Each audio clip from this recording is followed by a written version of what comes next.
ہر قسم کے روحانی جسمانی مسائل اور وظائف کے لیے پیر اقبال قریشی چینل کو سبسکرائب کریں۔ حج کا طریقہ کیا ہے، حج کی اقسام کیا ہیں، اور پھر حج کی فیوز اور فیوزات اور برکات کیا ہیں، یہ تین چیزیں آج ہمارے جمعہ کا موضوع ہے۔ حج اللہ رب العزت نے اسلام سے پہلے بھی جاری و ساری رکھا ہوا تھا، یہاں تک کہ حضور علیہ السلام سے ہزاروں سال پہلے بھی حج ہوتا تھا، بلکہ سب سے پہلے آدم علیہ السلام نے بیت اللہ کا طواف کیا، پھر انبیاء علیہ السلام بیت اللہ ہی سے منسلک رہے۔ حضرت ابراہیم علیہ السلام نے وَأَذِّن فِي النَّاسِ بِالْحَجِّ يَأْتُوكَ رِجَالًا، آپ نے بیت اللہ کو تعمیر کر کے اللہ کے کعبے کے حج کے لیے لوگوں کو بلایا، تو اعلان کیا۔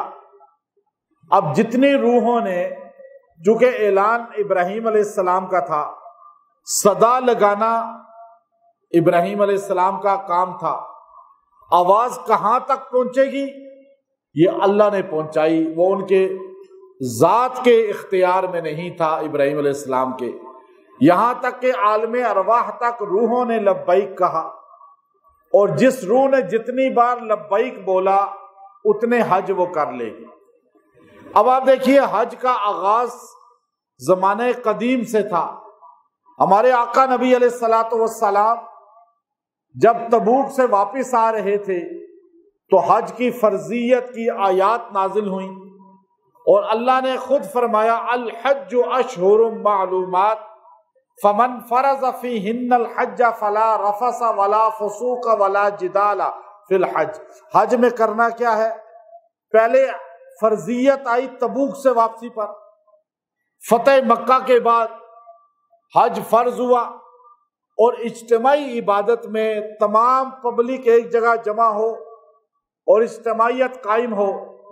آج دنیا کفر، بالخصوص آپ ہندوؤں کو دیکھیں، آج نصارہ کو دیکھیں، جب نصارہ کا چرچ ہوتا ہے تو چرچ کے اندر وی آئی پیز کے لیے الگ انداز ہے اور عوام عام کے لیے الگ انداز ہے، اور اسی طرح مندر کے اندر جو پیسے والا ہندو ہے اس کے لیے الگ ترتیب ہے، اور جو غریب ہندو ہے اس کے لیے الگ جگہ ہے۔ اب جو جتنا پیسہ دے گا اتنا اسے بھگوان، یعنی ان کا جو بھگوان ہے، جو بت ہے، اس کا قرب ملے گا، اسے قریب کر دیا جائے گا، اس کو اس کی جو ہے نا قرب میں بٹھا کر ناریل وہ توڑ کے پھینک رہا ہے، یا لیمو ہے یا کوئی بھی چیز ہے چڑھاوا دے رہا ہے، اسے قرب کے ذریعے وہ چیزیں پہنچانے کا موقع فراہم کیا جائے گا۔ آج دنیا ہندو جو ہے، عوام جو ہندو ہے، وہ بڑی تعداد میں اسلام کے قریب آ رہی ہے، اور اس بات سے آ رہی ہے کہ مسلمانوں کو دیکھو، آج عیسائی بھی یہ کہہ رہے ہیں، مسلمانوں کو دیکھو، ان کی مسجد میں جو جہاں جاتا ہے بیٹھ جاتا ہے، نہ اس کے لیے کوئی وی آئی پی جگہ ہے، جنرل صاحب بھی ہوں گے، وزیر اعلیٰ وزیر اعظم صاحب بھی ہوں گے، آرمی چیف چاہے ہو، چاہے وہ وزیر خزانہ ہو، چاہے وہ فیکٹریوں کا مالک ہو، چاہے وہ کھرب پتی کھربوں ڈالر کا مالک ہو، ایک مزدور جہاں بیٹھا ہوگا مسجد میں اس کے ساتھ ہی جا کے بیٹھ جائیں گے۔ کبھی کوئی نہیں کہے گا کہ میرے لیے مسجد میں الگ ایریا منتخب کرو، میرے لیے الگ مصلی بچھاؤ۔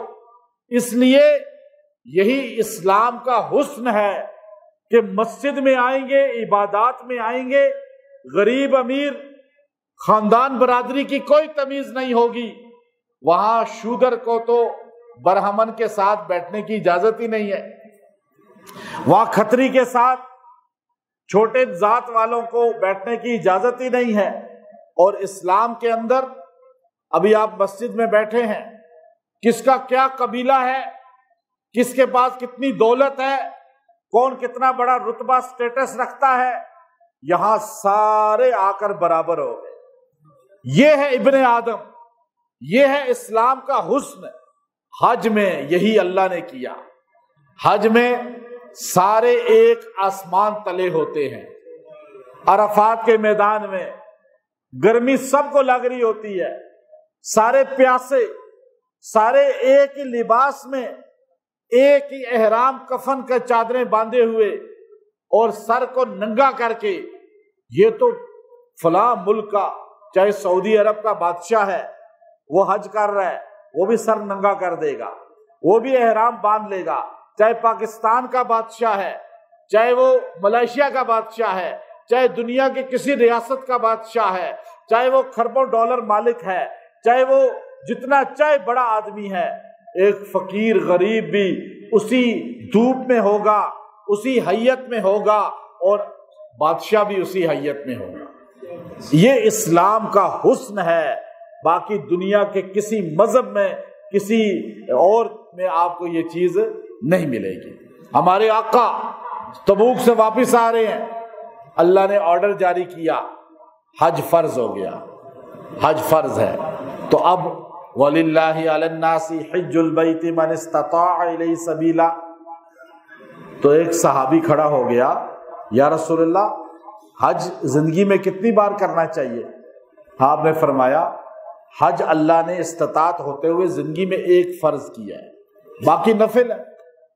اس نے کہا اگر پھر دوسرا بندے کے پاس پیسہ تو ہوتا ہے، آپ سکوت ہو گئے، خاموشی اختیار کر لی۔ پھر آگے پوچھتا ہے یا رسول اللہ تیسری بار، آپ خاموش رہے۔ وہ سمجھا حضور ناراض ہو گئے ہیں، وہ چلا گیا۔ حضور نے فرمایا صحابہ جو میں کہتا ہوں وہ کر لیا کرو، زیادہ سوالات نہ کیا کرو۔ اگر میں ہاں کر دیتا تو ہر سال حج فرض ہو جاتا۔ تو جتنا اسلام نے سہولت دی ہے کہ اس حج میں جا کر انسان کو غریب کی قربانی کا پتہ چلے، غریب کی پیاس کا پتہ چلے، بھوک کا پتہ چلے، مالدار آدمی کو بھی احساس ہو کہ گرمی میں کیسے رہا جاتا ہے اے سی کے بغیر، اے سی سے جو نکلتا ہی نہیں، جو ہر وقت بوفے کھاتا ہے، جس کے گھر میں نوکر چاکر ہیں، ٹیبل بھرا ہوتا ہے کھانے سے، اسے احساس ہو غریب کیسے بھوکا رہتا ہوگا۔ میرے علاقے میں بادشاہ سلامت کو پتہ چلے میری عوام میں غربت والے کیسے رہتے ہوں گے۔ ایک فیکٹری کے مالک کو پتہ چلے میرے پاس جو مزدور کام کر رہے ہیں سارے تو پیسے والے نہیں، کیا اس تنہا میں ان کا گزارا ہوتا ہوگا؟ ریاست کا بادشاہ سوچے کہ میں بھوکا نہیں رہ سکتا، میں پیاسا نہیں رہ سکتا، تو میں جتنی تنخواہ پاکستان میں دے رہا ہوں عوام کو، اس سے ڈبل تو بجلی کا بل دے رہا ہوں، اس سے ڈبل تو گیس کے بل آ رہے ہیں۔ ابھی آپ کی جتنی تنخواہ ہے تقریباً اتنا ہی بجلی کا بل آ رہا ہے، نہیں آ رہا۔ تو یہ احساس ہو پاکستان کے وزیر اعظم کو، یہ احساس ہو وزیر خزانہ کو، یہ احساس ہو وابڈا کے چیئرمین کو، یہ احساس ہو ہمارے بجلی کے وزیر کو، پانی اور بجلی کا جو وزارت ہے جس کے پاس، ورنہ قیامت کے دن یہ الٹے لٹکے ہوئے ہوں گے۔ اور یہ میں مسجد میں کہہ رہا ہوں، الٹے لٹکے ہوئے ہوں گے۔ غریب کا احساس ہی نہیں ہے۔ حج احساس لانے کے لیے ہے، جو حج کر کے بھی احساس نہ کرے تو اس کا حج مقبول ہی نہیں۔ ہمارے آقا نے، سرکار دو عالم صلی اللہ علیہ وسلم نے 6 گھنٹے اونٹنی پر بیٹھ کر عرفات میں آسمان تلے جون کے مہینہ میں جب لوگ بے ہوش ہو رہے ہوتے ہیں حج میں، اور اے سی میں بے ہوش ہو رہے ہوتے ہیں۔ پچھلے سال کتنے لوگوں کی ڈیتھ ہوئی، آپ سوچیں۔ وہی گرمی تھی ہمارے نبی کے زمانے میں، لیکن آپ نے یوں دعائیں کی 6 گھنٹے امت کے لیے۔ ہمارے وزراء، ہمارے مالدار حج کرتے ہیں، کوئی احساس نہیں ہوتا انہیں، حج کر کے بھی احساس نہیں ہوتا کہ غریب کیسے رہتا ہوگا۔ بجلی کے جو بل ہم مثال میں دے رہا ہوں سمجھانے کے لیے، جو بیماری ہوتی ہے اس کا ذکر تو کرنا چاہیے نا، جو کمزوری ہے شاید ان تک بات پہنچ ہی جائے، یا اللہ تعالیٰ ان کے دل میں ڈال ہی دے، شاید ان کو ہدایت مل ہی جائے۔ حضرت عمر رضی اللہ تعالیٰ عنہ ایک بڑھیا کے دروازے سے گزرے، وہ شکوے کر رہی تھی آپ نے اس کا کام کر دیا، اس کے گھر کی صفائی بھی کر دی، اس نے کہا بیٹا تو بہت اچھا ہے لیکن اللہ عمر کو ہدایت دے، میرا یہ کام تو عمر کو کرنا چاہیے تھا۔ کہا اماں جان عمر 22 لاکھ مربع میل کا حکمران ہے، پاکستان جیسے 10 سے بڑے ملک اس میں آ جائیں۔ کہا عمر کے پاس اتنا مشکلات ہیں، کبھی جہاد ہے، کبھی تبلیغ ہے، کبھی درس و تدریس ہے، کبھی وفود آ رہے ہیں، کبھی کوئی اسلام قبول کر رہا ہے، اور اتنی بڑی ریاست کو چلائے یا تیری اس جھونپڑی کو دیکھے، اور صفائی بھی خود کر دی ہے۔ تو بڑھیا نے کہا اگر یہ سارا کام نہیں کر سکتا تو حکومت کیوں کر رہا ہے؟ میرے گھر کی جھونپڑی کی صفائی بھی نہیں کر سکتا۔ یہ امیر المومنین عمر تھا جو آج بھی جنت میں ہے، اسی لیے تو رسول اللہ کے پڑوس میں جگہ ملی ہے۔ آپ عوام کا سوچ لیں، اگر آپ نہیں ہر چیز پہنچا سکتے، بجلی سستی نہیں کر سکتے، آپ لوگوں کو غربت سے نہیں نکال سکتے، معیشت مضبوط نہیں کر سکتے، تو حکومت کیوں کر رہے ہیں؟ آپ کو تو بینک بھرے ہوئے ہیں پیسوں سے، آپ جائیں اپنا UK میں، آپ انگلینڈ میں جا کے موجیں کریں۔ اگر آپ عوام غریب کو نہیں سہولت دے سکتے تو حکومت، اگر آپ صحیح کر گئے ملک کو اور غریب کا سوچ گئے تو قیامت کے دن آپ بھی جنتی میں ہوں گے، مر کے بھی جنت میں جائیں گے، ورنہ کہاں جائیں گے آپ کو ہی پتہ ہے۔ یہ بات بیچ میں آئی ہے، لیکن آپ کے دل کی بات تھی یا نہیں؟ سارے ہی پریشان ہیں بیچارے۔ لیکن حج کس کے لیے ہے؟ غریب کے احساس کے لیے۔ حج اس لیے ہے، واللہ میں کتنے حج کیے، میں جب وہاں گرمی میں یوں نیچے بیٹھ کے گرم زمین پر پانی کی گرم بوتل، ہمیں کبھی ٹھنڈی مل جاتی ہے، پیاس لگتی ہے، پی کر احساس ہوتا ہے، اوہو، ہر بندے کو احساس ہونا چاہیے۔ روڈ پہ بیٹھ رہے ہیں، ہر بندہ بیٹھ رہا ہے، ہم نے بڑے بڑوں کو دیکھا روڈ پہ گرمی میں شیطان کو ککریاں مارنے جا رہے ہیں، مینا سے جا رہے ہیں، عرفات میں جا رہے ہیں، بھائی راستے میں بیٹھے، وہاں میرا پسینہ یوں گر رہا تھا، میں عرفات میں میرا یوں پسینہ گر رہا تھا، برا حال تھا، AC میں بھی پسینہ گر رہا ہے، وہاں پہ گرمی بہت تھی، اچھا پیاس بھی لگی ہوئی تھی۔ تو ایک بندے نے مجھے پہچانا، دونوں میاں بیوی تھے، میں باہر دعا کے لیے نکلا اوپن اس کے آسمان تلے، وہ دونوں میری طرف آئے، مجھے کہنے لگے آپ کو ہم نے پہچان لیا ہے، آپ وہ ہیں؟ میں نے کہا جی وہی ہوں، پسینہ یوں گر رہا ہے۔ میرا یہ حال عجیب ہے، کہنے لگے آپ ہمیں وظائف کی اجازت دے دیں، ہم آپ کے وظیفے بڑے شوق سے سنتے ہیں۔ میری حالت ایسے جیسے وہ بندہ پیاس سے زبان نکلی ہوتی ہے۔ اب یہاں تو ہم بڑا رتبہ ہے، وہاں پر حالت یہ ہے، پتہ چلتا ہے کہ بندے کی کوئی ویلیو۔ میں نے ان کو وہاں اجازت دی، میں طواف کر رہا، ایک بندہ میرے ساتھ آ کے وہ طواف، السلام علیکم حضرت، میں نے آپ حزب البحر کی مجھے اجازت ہے، واللہ میں وہاں تھک کے، اور طواف زیارت میں بندہ کتنے دھکے لگتے ہیں یوں، لیکن اللہ دکھاتا ہے کہ بندے کو احساس ہوتا ہے کہ یہ دھکم پیل، یہ جو بندے کا سارے معاملات ہیں، کہ جس کو جا کے بھی احساس نہ ہو اس کو حج کا کوئی فائدہ نہیں ملا۔ حج کس کا نام ہے؟ قربانی کا۔ اللہ، ہمارے نبی جہاد بھی کر لیا، تبلیغ پہلے کی، مارے پہلے کھائی، دیکھیں لوگوں کی گالیاں بھی سنی، پھر جہاد بھی کیا، مسجد بھی بنا لی، مدرسہ بھی بنا دیا، مطلب دین کا ریاست بھی بنا دی، جج بھی بن گئے، سپہ سالار بھی بن گئے، سارے عہدے ہمارے نبی کے پاس ہیں، ہمارے نبی نے ہر کام کر کے دکھایا۔ اب ایک چیز رہ گئی تھی کہ یہ مزید آپ امت کے لیے ایک تو انعام چھوڑ جائیں کہ آپ کی امت کے لوگوں کو غریبوں کا احساس ہو، غربت کا احساس ہو، تنگی کا احساس ہو۔ جو میرے نبی نے تنگی کاٹی ہے، میرے نبی نے تو ہر چیز کو اختیار کیا، اللہ نے ان پر مسلط نہیں کی تھی غربت، ہمارے نبی نے اختیار کی تھی، اضطراری نہیں تھی۔ اللہ نے کہا تھا یہ دونوں پہاڑ احد کے اور آپ کا سونا بن جائیں گے، آپ آرڈر کریں، گولڈ بن جاتے تو ہمارے نبی یوں سونا تقسیم کرتے، تو پھر تو اللہ نے کہا کہ آپ آرڈر کریں میں گولڈ بنا دیتا ہوں۔ آپ نے کہا نہیں نہیں، مجھے غربت پسند ہے۔ کیوں اختیار کی غربت؟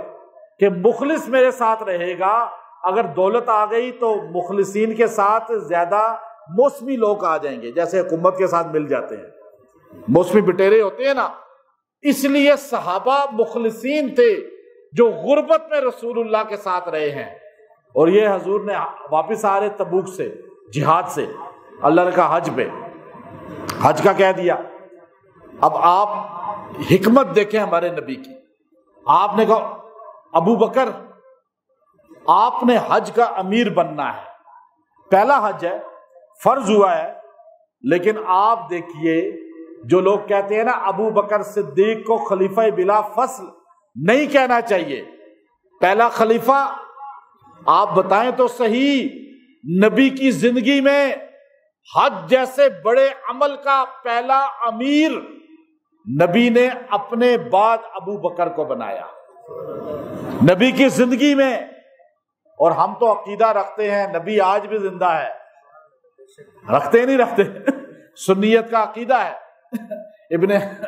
ابن حجر عسقلانی رحمت اللہ علیہ نے لکھا کہ معتزلہ کے علاوہ کوئی نہیں ہے جو حیات رسول کا آج بھی انکار کرتا ہو. تو ابو بکر نبی کی زندگی میں پہلے حج کے کیا بنے؟ اکثر مسلمانوں کو نہیں پتا. امیر بنے. کون کون موجود تھا؟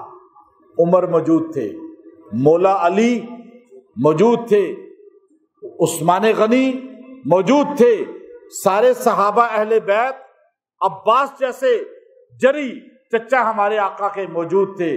لیکن پہلے حج کا امیر زبان نبوت نے کس کو بنایا؟ ابو بکر صدیق کو. کہ ابو بکر آپ جائیں، یہ حج کرائیں، خطبہ آپ نے دینا ہے، امامت آپ نے کرنی ہے.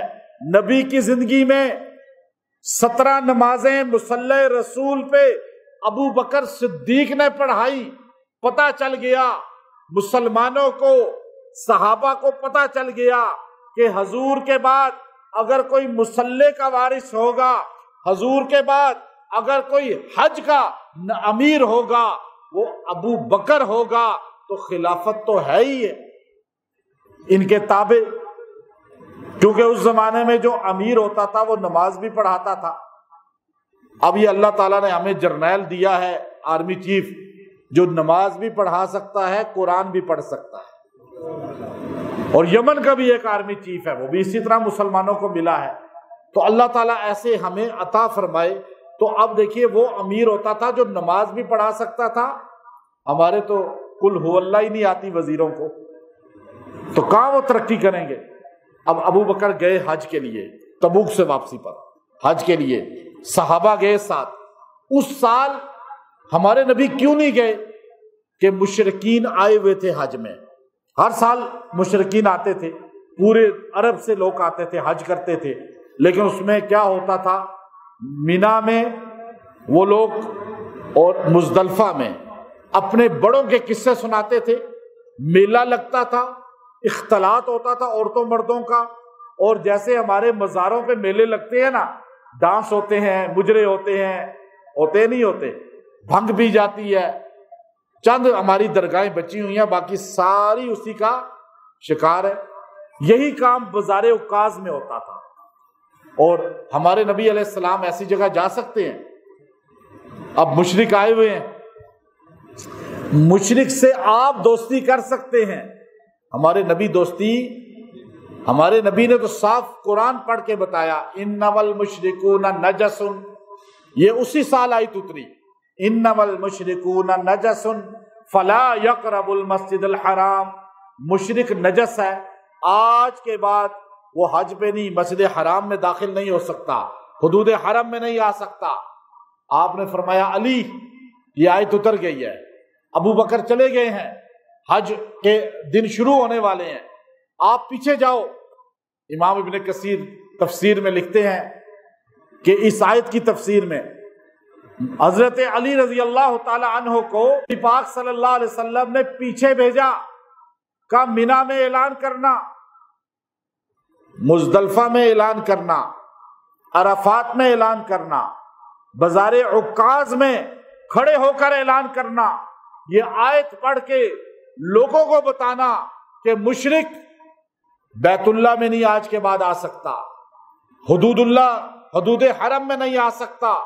اس سال جتنے لوگ آ گئے جو محمد عربی صلی اللہ علیہ وسلم کو نہیں مانتے، جو اللہ کی وحدانیت کے قائل نہیں، اس سال تو آ گئے، آج کے بعد صرف مسلمان حج کر سکتا ہے، صرف وہ حج کرے گا جو محمد عربی صلی اللہ علیہ وسلم کو مانے گا، توحید پہ قائم ہوگا۔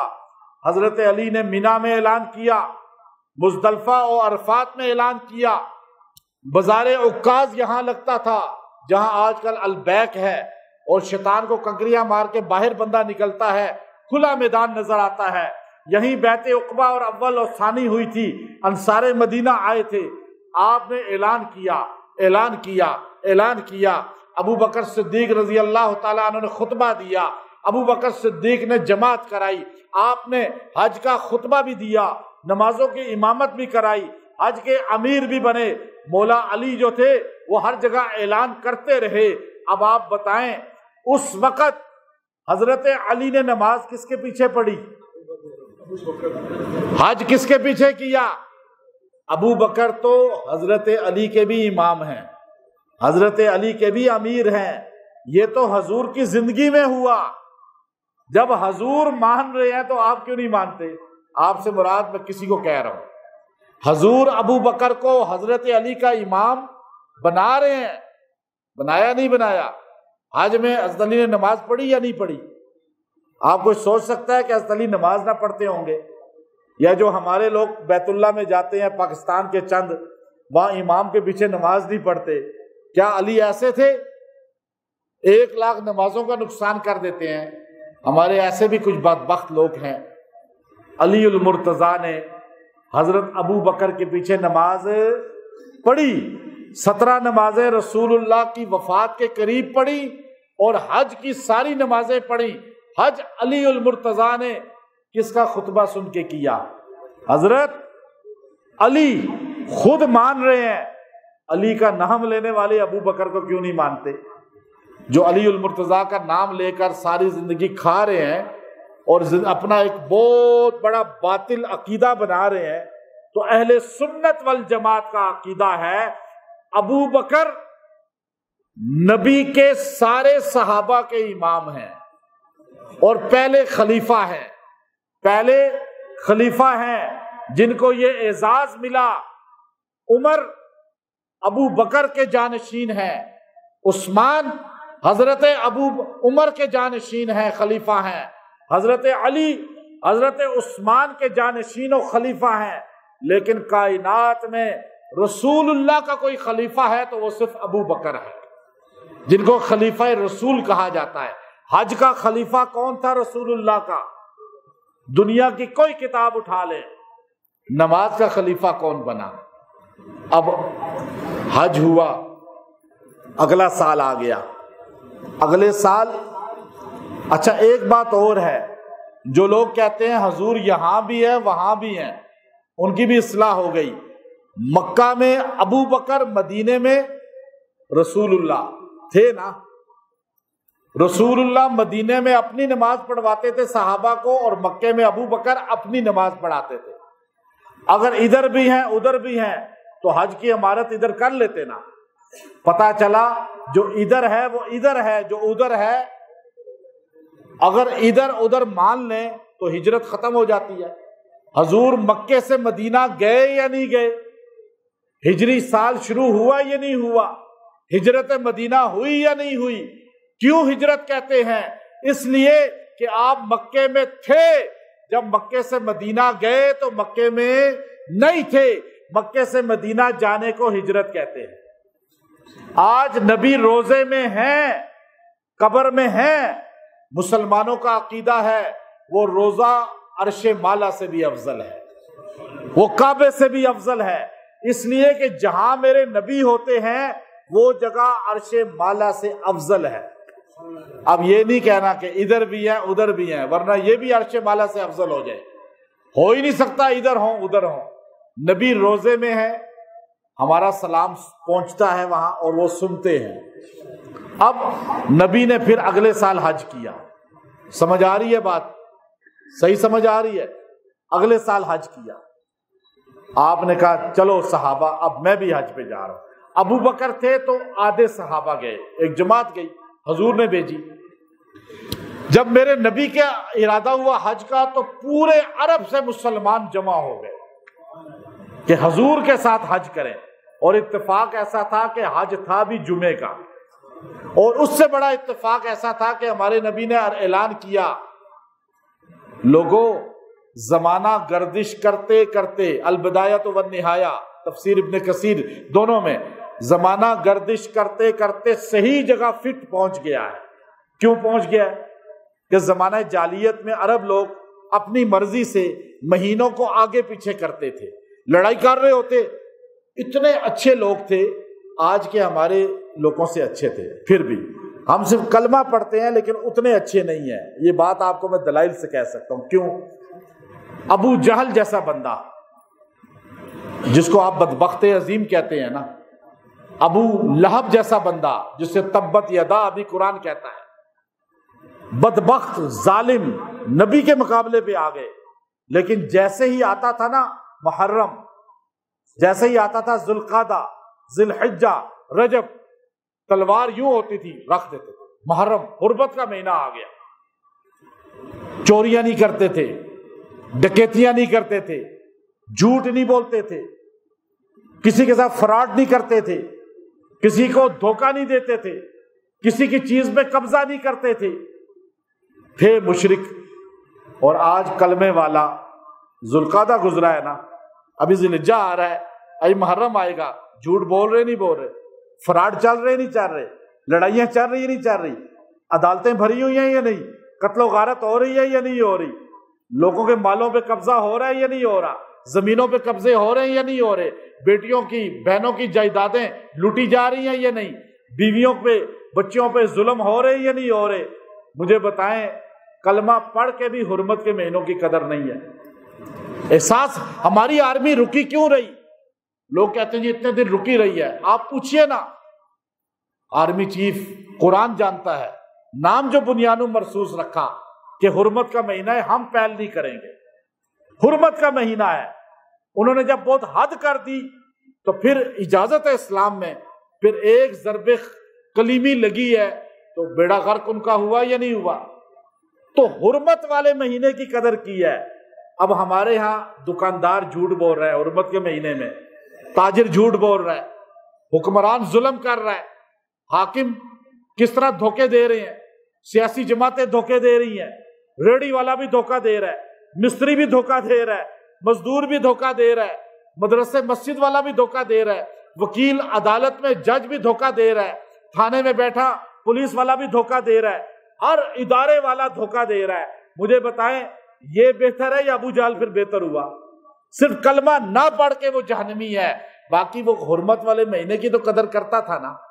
کم سے کم حرمت کے مہینے کی تو قدر کریں کہ آج ہم نے فراڈ نہیں کرا۔ ابھی عید آئے گی نا، دکانوں میں جا کے دیکھیے گا، حرمت کا مہینہ بھی احساس ختم ہو گیا ہے۔ یہ احساس تو پیدا کریں۔ اب حضور نے کہا، وہ کیا کرتے تھے، لڑائی کرتے ہوئے ایک دم ذوالقعدہ آ جاتا، کہتے ایسا کرو ذوالقعدہ کو سفر والی جگہ لے جاؤ، سفر کو ادھر لے آؤ تاکہ لڑائی ہم پوری کر لیں۔ نام پھر بھی چینج کر کے لڑتے تھے، اتنی قدر تھی ان کے اندر۔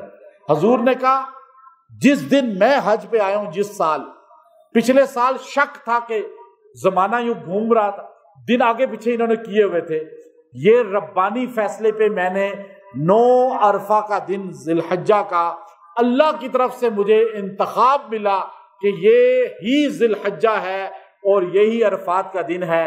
جس سال ہمارے نبی نے حج کیا ہے اس وقت جبرائیل امین نے آ کے بتایا کہ یہی ذی الحجہ ہے اور یہی عرفہ کا دن ہے۔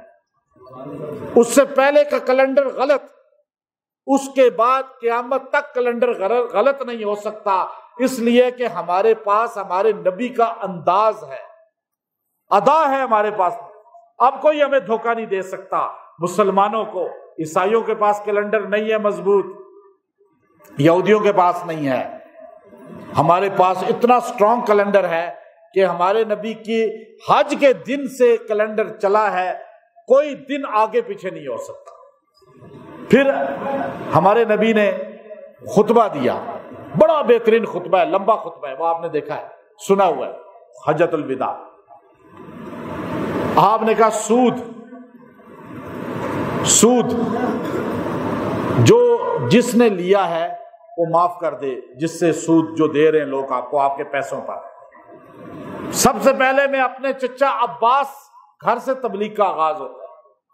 میں اپنے چچا عباس جتنے لوگوں کو پیسے دیے ہوئے سود پہ، میں وہ سود معاف کرتا ہوں. کوئی بندہ ان کو سود نہ دے. عباس کھڑے ہو گئے، کہنے لگے محمد عربی صلی اللہ علیہ وسلم نے سود معاف کیا ہے، میں آج عرفات میں اپنے پیسے بھی معاف کرتا ہوں. ہے کوئی مسلمان جو ذی الحجہ میں یہ اعلان کرے کہ میں فراڈ چھوڑ رہا ہوں، میں سود چھوڑ رہا ہوں، میں رشوت چھوڑ رہا ہوں؟ یہ اصل نبی کے ساتھ تعلق ہے. اب حج پہ آپ اعلان کر رہے ہیں، خطبہ دے رہے ہیں. اچھا حج کیا ہے؟ 8 تاریخ کو ہمارے نبی نے ذوالحلیفہ جو مدینے کی میقات ہے وہاں سے آپ نے پہلے احرام باندھا، ذوالقعدہ کے آخر میں بالکل آپ نے احرام باندھا اور آپ وہاں سے چلے. جماعت صحابہ کثیر. علی المرتضیٰ اس وقت کہاں تھے؟ یمن میں تھے، اور یمن کے آپ کو قاضی بنایا ہوا تھا. علی یمن سے آئے، حضور علیہ السلام، ابو بکر، صحابہ کل مدینے سے چلے. انہوں نے احرام مدینے سے باندھا. اب ہوتا یہ ہے کہ اب جو قربانی کا جانور ہے وہ ساتھ لے کے چلنا پڑتا ہے. حضور علیہ الصلوۃ والسلام جب وہاں مکہ پہنچتے ہیں تو آپ علیہ الصلوۃ والسلام کی علی المرتضیٰ سے ملاقات ہو جاتی ہے. وہ ادھر سے آتے ہیں. فاطمہ الزہرا رضی اللہ عنہا حضور کے ساتھ تھی. حضور کے اہل بیت نے حج کیا حضور کے ساتھ. حضرت عائشہ رضی اللہ عنہ نے کیا. حضور علیہ الصلوۃ والسلام سے مل کر علی جب اپنے گھر جاتے ہیں تو فاطمہ الزہرا کنگھی کر کے، تیل لگا کر، سرما لگا کر، صاف کپڑے پہن کر تیار بیٹھی تھی. علی نے دیکھ کر غصہ کیا کہ فاطمہ آپ کو پتا ہے یہ حج کے دن ہیں اور میں سفر کر کے آیا ہوں اور احرام میں ہوں اور آپ تیار بیٹھی ہوئی ہیں، اس طرح تو برداشت مشکل ہوتی ہے انسان کے لیے. تو آپ نے کہا ناراض نہ ہو، حضور نے مجھے کہا ہے، آپ حضور سے پوچھیں. حضور علیہ الصلوۃ والسلام نے پوچھا علی آپ جو کیوں غصے میں آئے ہو؟ کہ یا رسول اللہ یہ وجہ ہے. آپ نے کہا بیٹھ جاؤ، پہلے یہ بتاؤ کہ تم نے حج کون سی نیت کی ہے؟ حج کی، حج کی کتنی قسمیں ہیں؟ 3: حج قران، حج تمتع، حج افراد. کہا آپ نے کون سی حج کی نیت کی ہے؟ کہا یا رسول اللہ. اب بات دیکھیے، یہاں ایک مسئلہ سمجھ آ جائے گا مسلمانوں کو جو میں آپ کو بتانا چاہ رہا ہوں. حضور نے پوچھا علی پہلا حج ہے حضور کے ساتھ، علی کون سے حج کی نیت کی ہے؟ علی المرتضیٰ خاموش ہو گئے. کہنے لگے یا رسول اللہ مجھے تو پتا نہیں تھا کہ کون سا حج کرنا ہے، میں نے بس میقات یلملم، یمن کی میقات کون سی ہے؟ ہمارے پاکستان کی بھی وہی ہے، لیکن اللہ کا فضل ہے مجھے ایک سعادت ملی ہے کہ چابی بردار کعبہ کے ساتھ میں یمن کی طرف گیا بائی روڈ. واپسی پہ ہم نے اس یلملم سے احرام باندھا. ہم تو ہواؤں پہ جاتے ہیں نا، یہاں جہاز میں گزرتے ہیں، لیکن وہاں میں نے زمینی سفر کر کے، تو علی المرتضیٰ نے وہیں سے احرام باندھا تھا. تو کہا یا رسول اللہ جب میں یلملم پہنچا میں نے وہاں احرام باندھا تو مجھے نہیں پتا تھا کہ کون سا حج کی نیت کرنی ہے. میں نے دعا کرتے ہوئے کہا یا اللہ جو نبی کی نیت وہ علی کی نیت.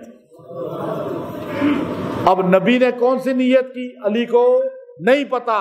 علم غیب کون رکھتا ہے؟ سارے بولیں علم غیب کون رکھتا ہے؟ جب علی المرتضیٰ نہیں رکھتے تو علی کا نام لینے والوں کو علم غیب آتا ہوگا؟ علم غیب جو ولیوں کا امام، ولایت چلی ہی مولا علی کے قدموں سے ہے. ولی ہو ہی نہیں سکتا جو علی المرتضیٰ کا غلام نہ ہو. میرا عقیدہ ہے جو علی المرتضیٰ کا نوکر بنے گا، غلام بنے گا، وہ ولایت کا کسی درجے میں پہنچ سکتا ہے. جو علی کو نہیں مانے گا وہ کبھی ولی نہیں ہوگا. تو علی بھی علم غیب تو آج کوئی رکھتا ہے؟ کوئی نہیں رکھتا. یہ عقیدہ پتہ چل گیا نہیں چلا؟ ورنہ علی کہتے نا یا رسول اللہ مجھے پتا تھا آپ نے قران کیا ہے میں بھی قران کروں. علی نے کیا کہا؟ جو نبی کی نیت وہ علی کی نیت. پھر علی المرتضی نے کہا، حضور نے کہا یا علی، حضور نے فرمایا میری تو قران کی نیت ہے اور آپ قران کرو گے، جانور لائے ہو ساتھ. آپ نے کہا یا رسول اللہ اپنا بھی لایا ہوں آپ کا بھی لایا ہوں. یہ مزاج نبوت ہے. اچھا، حج کی جو قسمیں ہیں نا، قران ابو حنیفہ رحمۃ اللہ علیہ کے نزدیک افضل ہے. جو افراد ہے وہ امام شافعی کے نزدیک افضل ہے، اور جو تمتع ہے وہ امام احمد بن حنبل کے نزدیک افضل ہے. ہمارے نبی نے جو حج کیا وہ قران ہے. اور آپ علیہ الصلوۃ والسلام نے قران کسے کہتے ہیں؟ جو حج میں عمرہ اور حج کو جوڑ لینا، قرن جوڑ لینا. یعنی آپ مدینے سے آئے، عمرہ کیا، طواف کیا، صفا مروہ کیا، قدوم بھی کر لیا، اس کے بعد احرام نہیں کھولا، بلکہ آپ نے اسی میں نیت کی ہوئی تھی کہ حج بھی کروں گا. اسے قران کہتے ہیں. صحابہ نے کہا یا رسول اللہ یہ 4 ذی الحجہ ہے، ابھی 4 دن ہیں احرام میں، تو آپ ہمیں بتائیں ہم کیا کریں؟ آپ نے کہا کھول لو احرام، تم تمتع کی نیت کرو. تو کہا یا رسول اللہ 4 دن ہے. کا فائدہ اٹھاؤ بھائی، اپنے جو ہے احرام عمرہ کر کے احرام کھول لو، اس کے بعد 8 تاریخ کو پھر احرام باندھ لینا. تو یہ تمتع اسے کہتے ہیں. عمرہ بھی کرنا، حج بھی کرنا، فائدہ اٹھا لینا. فائدہ کیا؟ بیچ میں 4 دن آپ خوشبو لگا سکتے ہیں، بیوی کے پاس جا سکتے ہیں، آپ ادھر ادھر آپ کپڑوں میں پھر سکتے ہیں. ہم صحابہ نے کہا یا رسول اللہ 4 دن ہے، ہم بھی قران کر لیتے ہیں. آپ نے فرمایا میرے صحابہ تم لوگ تمتع ہی کرو، انشاءاللہ اگلے سال اگر میں آیا تو تمتع کروں گا. اس پر امام احمد بن حنبل نے کہا کہ تمتع افضل ہے. تمتع وہی امام کے پاس اسٹرانگ حدیث ہے. امام شافعی نے کہا کہ افراد افضل ہے، کہ تمتع میں احرام کھولنا، پھر بیچ میں اور کاموں میں پڑ جانا، ذہن ادھر ادھر منتشر ہو جاتا ہے. پھر قربانی کا جانور لے کر آنا قران میں لازمی ہے. تو جانور ہر کوئی نہیں لا سکتا، جیسے آپ ساتھ جانور لے جا سکتے ہیں نہیں. تو انہوں نے کہا افراد ہی کرو. افراد میں بھی یہی ہوتا ہے کہ آپ آخری دنوں میں گئے، آپ نے عمرہ نہیں کرنا، خالی طواف کیا، اور اس کے بعد جو حج کیا، نہ آپ پہ قربانی لازم ہے، اور آپ بس ادھر شیطانوں کو کنکریاں ماریں اور بس احرام کھول لیں، بچت بھی ہو جائے گی. تو اب امام شافعی نے یہ کہا. لیکن امام احمد کے نزدیک جانور خود لے کے جانا واجب ہے ہر حاجی کے لیے. امام شافعی کے نزدیک بھی، امام احمد کے نزدیک بھی، اور مالک کے نزدیک بھی. واحد امام ابو حنیفہ ہیں جن کے فتوے پہ آج پوری دنیا چل رہی ہے. ہر حاجی چاہے مالکی ہے، شافعی ہے، حنبلی ہے. ہم نے ابو حنیفہ رحمۃ اللہ علیہ کی غلامی جو کی ہے تقلید میں کیا حیثیت رکھتا ہوں؟ آج کے مفتی اعظم ورلڈ میں تقی عثمانی صاحب جیسا بندہ، اور وہ آپ چھوڑے تھوڑا پیچھے چلے جائیں، ہم نے شیخ الہند محمود الحسن کو دیکھا، ہم نے شاہ ولی اللہ جیسے بندے کو دیکھا، ہم نے مجدد الفیض ثانی جیسے بندے کو دیکھا، ہم نے بڑے بڑے قطب وقت ابدال غوث دیکھے جن کے آج مزارات آپ دیکھتے ہیں. آج دنیا ابو حنیفہ کے قدموں میں بیٹھ کے تقلید کر رہی ہے، اور آپ یوٹیوب پہ کسی بیکار سے آدمی کی گفتگو سن کے ابو حنیفہ کے خلاف ہو رہے ہیں. اگر ابو حنیفہ دنیا میں صحابہ کے شاگرد اور ولی نہ ہوتے تو کبھی بھی شاہ ولی اللہ جیسا بندہ حنفی نہ ہوگا.